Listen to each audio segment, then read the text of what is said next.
जो और दलित वर्ग के लोग, ये तो सोचना चाहिए था बीजेपी के उपाध्यक्ष को। एक तरफ गुजरात में आग लगी हुई है, अभी वहां पे मामला ठंडा नहीं हुआ है। दलित वर्ग के लोग कितने दुखी हैं, किस तरीके से उनका उत्पीड़न किया गया गुजरात के अंदर। और इतना नहीं, मुझे तो लग रहा था जब केंद्र में, एक मिनट, जब बीजेपी के नेतृत्व में सरकार बनी थी, जब इस सरकार के एक मंत्री ने कहा था कि दलितों को जानवरों की संज्ञा तक दे दी थी, उनको कुत्तों तक कह दिया था, लेकिन इस सरकार ने उस मंत्री को नहीं हटाया। मंत्री आज तक भी बना हुआ है। तो मैं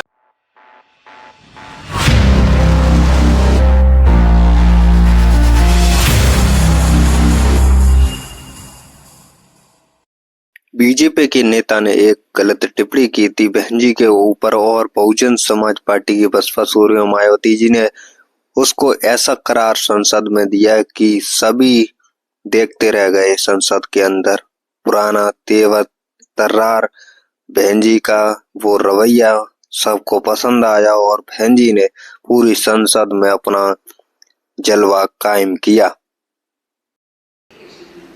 उन्होंने ये फैसला लिया कि ये जो बाबा साहब डॉक्टर अम्बेडकर की मूवमेंट है, इसको यदि हमें आगे बढ़ाना है तो बहुत कुछ त्याग करना पड़ेगा। तो उन्होंने ये फैसला लिया कि मुझे अपने जीते जी अपने रिश्ते नातों को, घर परिवार को दूर रखना है, कोई गृहस्थी नहीं बनानी है। उन्होंने पूरी जिंदगी लगाई। मान्यवर कांशीराम जी ने अपने जीते जी मुझे अपना उत्तराधिकारी घोषित किया। मान्यवर कांशीराम जी के जीवन संघर्ष से प्रेरणा लेकर, बाबा साहब डॉक्टर अम्बेडकर के जीवन संघर्ष से प्रेरणा लेकर, तो मैंने अपनी पूरी जिंदगी इस देश के दबे कुचले लोगों के लिए समर्पित की है। मैंने ये फैसला लिया कि मुझे ना कोई शादी करनी है, ना कोई परिवार बनाना है। मेरा पूरे देश के अंदर जो दबे कुचले लोग हैं वो मेरा अपना परिवार है।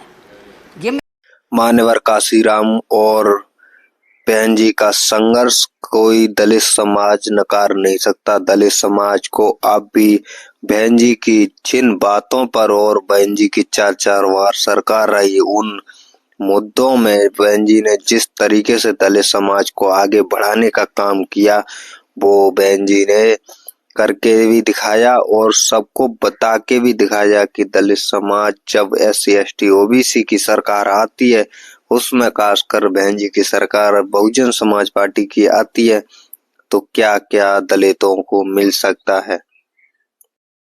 निर्भर नहीं रहना पड़ेगा।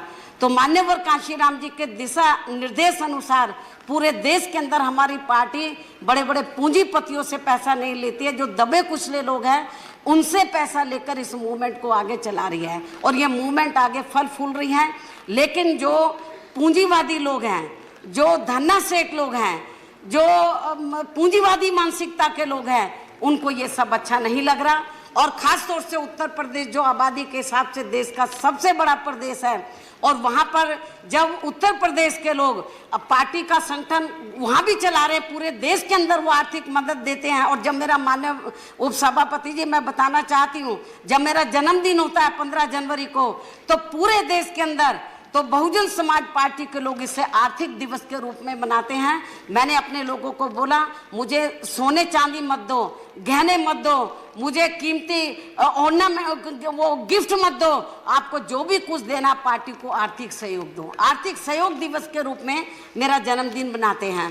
और पूरे देश के अंदर अभी यूपी में चुनाव के लिए कुछ समय दलित समाज बहुजन समाज पार्टी को कैसे भूल सकता है। दलित समाज ने इतना योगदान किया और बहुजन समाज पार्टी खड़ी की। बहुजन समाज पार्टी का दलित बेस वोट अब दूसरी पार्टियों में क्यों जाने लगा। बहुजन समाज पार्टी का जो दलित वोट था और बहुजन समाज पार्टी के बसपा सुप्रीमो मायावती उसी समाज से आती हैं और उन्होंने जो करके दिखाया वो कोई भी ऐसा हाल सुकारी कर ही नहीं सकता।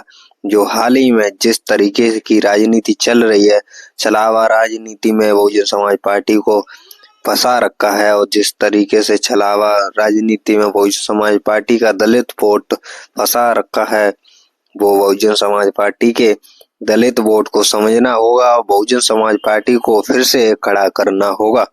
तौर पर भी और पार्टी के तौर पर भी उसकी निंदा किया है। मैं उनका इसके लिए आभार प्रकट करती हूँ। सभी दलों के नेता ने, प्रतिपक्ष के नेता ने भी, हमारी बहनों ने भी उसको कंडम, मेरी बात सुन लीजिए, कंडम किया है। मैं उन सबकी मैं आभार प्रकट करती हूँ। लेकिन माननीय उपसभापति जी, मेरा यही कहना है कि एक दलित वर्ग की बेटी तो जो उत्तर प्रदेश की 4 बार मुख्यमंत्री रही है, मैं अकेले राज्यसभा के अंदर यहाँ पर मैं चुनकर नहीं आई हूँ, मैं यहाँ नॉमिनेट होकर नहीं आई हूँ, मैं कई बार लोकसभा की भी मेंबर रही हूँ, मैं लोकसभा में भी रही हूँ, राज्यसभा में भी मैं कई बार इधर इलेक्ट होकर आई हूँ, 4 बार मैं उत्तर प्रदेश की मुख्यमंत्री रही हूँ। और मेरा अब तक का, जब से मैं राजनीति में आई हूँ, सभी दलों के लोग इधर बैठे हैं, नेता लोग, कोई भी ये बता दे आज तक मैंने अपने भाषण में, चाहे विपक्ष के लोग बैठे हैं या सत्ता पक्ष के लोग बैठे हैं, किसी भी, चाहे छोटा नेता बड़ा नेता, मैंने किसी को भी अपशब्द नहीं बोला है। विचारों की लड़ाई होती है, मैं विचारधारा को लेकर तो मैं हमेशा तीखा प्रहार करती हूँ, वो को करना चाहिए हम वीकर सेक्शन के हित में। लेकिन मैंने किसी के भी ना कैरेक्टर के ऊपर, ना मैंने कोई व्यक्तिगत तौर के ऊपर मैंने कभी किसी के ऊपर हमला नहीं बोला, कभी किसी नेता को मैंने अपशब्द भाषा का इस्तेमाल नहीं किया है। पूरा हाउस इस बात से अवगत है, पूरा देश इस बात से अवगत है। मेरे को बहुत से लोग कहते हैं कि बहन जी आपके बारे में ये भाषा बोली है, आपको भी बोलना चाहिए। मैंने बोला नहीं, ये मेरा कैरेक्टर नहीं है। ये जो लोग इस किस्म की भाषा बोल रहे हैं, तो जिन्होंने, आज मैं आपको बताना चाह रही हूँ माननीय उपसभापति जी, बीजेपी के जिस उपाध्यक्ष ने जिस भाषा का इस्तेमाल किया है, तो उन्होंने मुझे नहीं बोला है, उसने अपनी बहन के बारे में बोला है, अपनी बेटी के बारे में बोला है, उसने मुझे नहीं बोला है, क्योंकि पूरा समाज मुझे अपनी बहन समझता है। और मैं बताना चाह रही हूँ, जिसने भी ये बोला है उसने अपनी बेटी के बारे में बोला है, जो लोग मुझे नहीं बता रहे अपनी बहन के बारे में बोला है। और ये जो उसने शब्द का इस्तेमाल किया है, तो पूरा देश मेरे ख्याल बीजेपी को कभी माफ नहीं करेगा।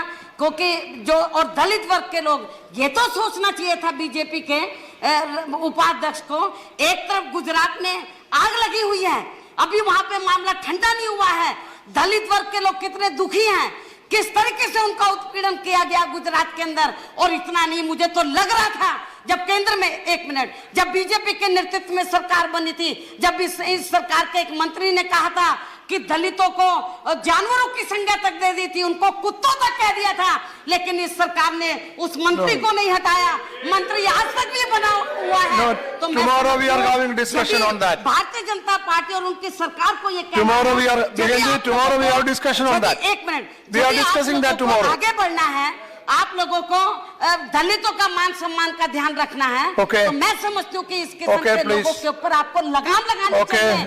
और बीजेपी के उपाध्यक्ष ने जो इस किस्म की भाषा बोली है, उसने मुझे नहीं बोला है, अपनी बेटी को बोला, अपनी माँ को बोला, ओके कुमारी जी, हम सबकी भावनाओं के साथ, ओके प्लीज, ना प्लीज कुमारी जी, ठीक है, और इसलिए ओके, पूरे अभी बैठिए, अभी बैठिए, टुमारो वी विल डिस्कस, भारतीय जनता पार्टी जिम्मेवार tomorrow Dalit issue we are discussing, कि जैसा अभी कि ठीक है, हाउस के सभी मान्य नेताओं ने ये कहा है कि निंदा प्रस्ताव उसको, मेरे ख्याल उसको एक्सेप्ट करना चाहिए, एवरीबॉडी हैज कंडेम्ड, और मेरे ख्याल ये ठीक नहीं है। और आज उन्होंने मुझे बोला है, हमारी और बहन बेटियां हैं उनके बारे में बोलेंगे, दलित का सवाल नहीं है।